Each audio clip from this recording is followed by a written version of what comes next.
భారతదేశంలో యూట్యూబ్ అనేది ఒక విప్లవమే తీసుకొస్తుందని చెప్పాలి. ఒకప్పుడు యూట్యూబ్ అంటే చాలా మందికి ఉండేటటువంటిది ఏంటి, అప్పట్లో డెస్క్ టాప్లు, ల్యాప్‌టాప్‌లు వాటిట్లో చూసుకునేటటువంటి ఒక కంటెంట్.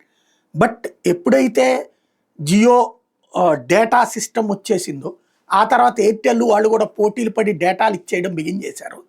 రోజుకి ఎంత జీబీ అనేసి. అక్కడి నుంచి ట్రెండ్ మారిపోయింది.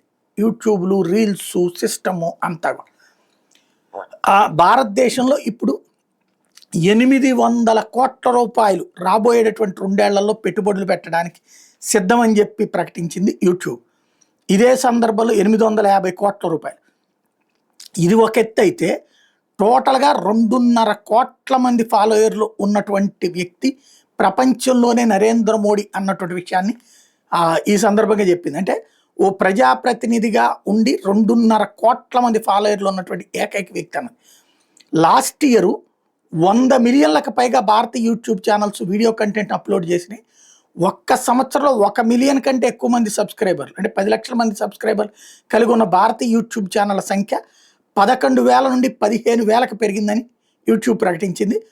మరోవైపున ఏదైతే గత 3 ఏళ్లలో యూట్యూబ్ ద్వారా భారతదేశంలో సంపాదించినటువంటి సంపాదన 21,000 కోట్ల రూపాయలట గత 3 ఏళ్లలో. ఇది తాజాగా యూట్యూబ్ చేసినటువంటి ప్రకటన. ఏదైతే ఈ వేవ్స్ అనే ప్రోగ్రామ్ ఉంది కదా, అక్కడ